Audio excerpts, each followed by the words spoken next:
So let's take a look at crossing over. Crossing over is something that happens between homologous pairs. So I'm going to draw a homologous pair here. Here's a chromosome from mom, and here is a matching chromosome from dad.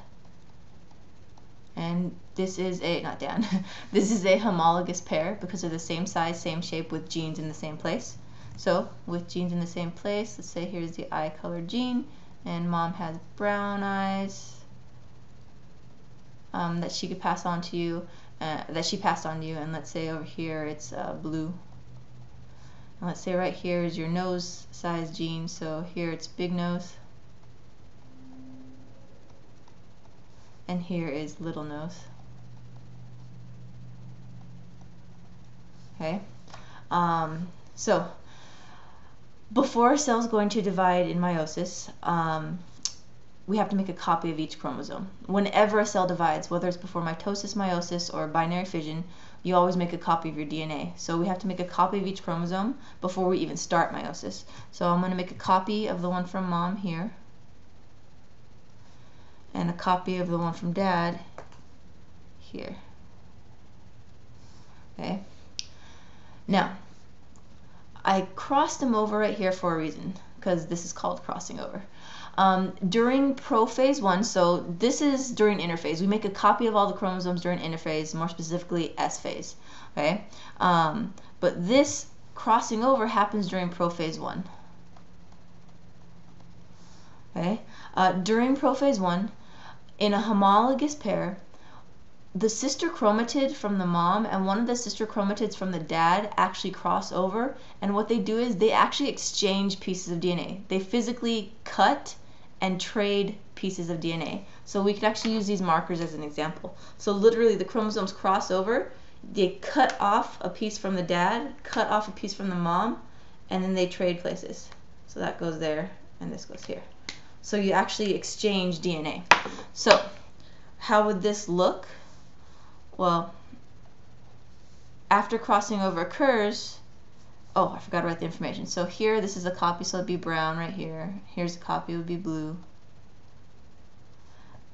Here is a copy, it would say little nose from dad. And on mom, it would say big nose.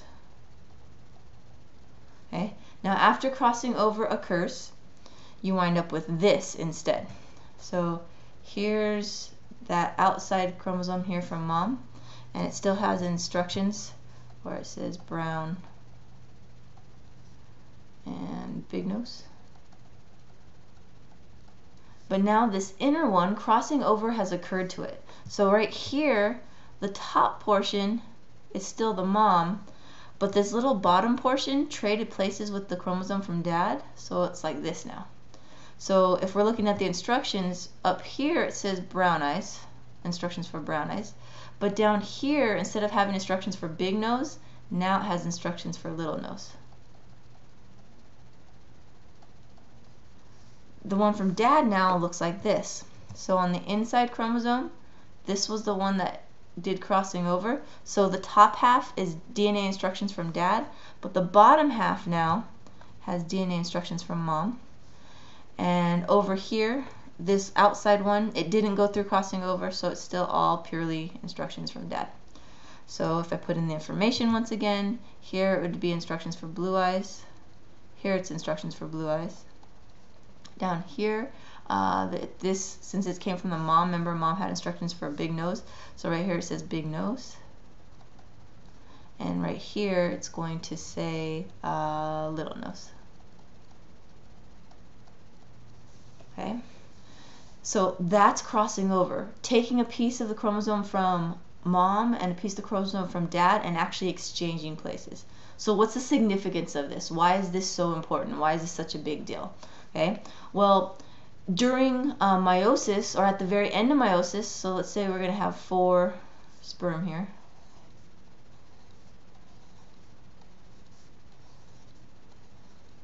Okay, looking at these 4 sperm. Now, the law of segregation says we can't put homologous pairs in here, and we also can't wind up with copies stuck to each other in any of these. So right here, this outside one, let's say it winds up in this one right here. So I'm going to put it right here.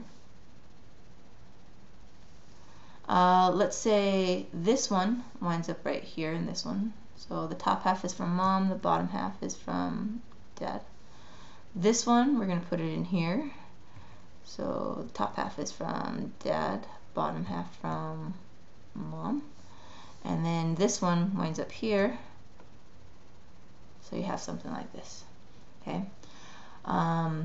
So, well, it just looks like random stuff here. You can tell they're not identical just by looking at them, but let's really prove that here. So this one is this outside one. So here, this sperm is carrying information for brown eyes and a big nose. This sperm here is carrying instructions for brown eyes, little nose. This one carrying instructions for blue eyes, big nose. And this one is carrying instructions for blue eyes, little nose. Okay. So before crossing over happened, the only combinations that could be passed on were brown eyes and a big nose, or blue eyes and a little nose. But thanks to crossing over, we've created a new genetic possibility, a new genetic combination, passing on blue eyes with a big nose and brown eyes with a little nose. Okay? So the importance of crossing over is that it creates genetic diversity. And this is also why you don't look exactly like your brothers and sisters. Maybe you have blue eyes and a big nose, while your sister has brown eyes and a little nose. Okay?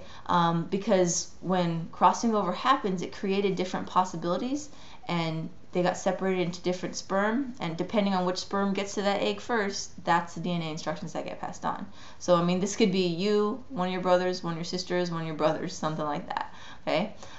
So you can actually see the genetic diversity that's created from crossing over.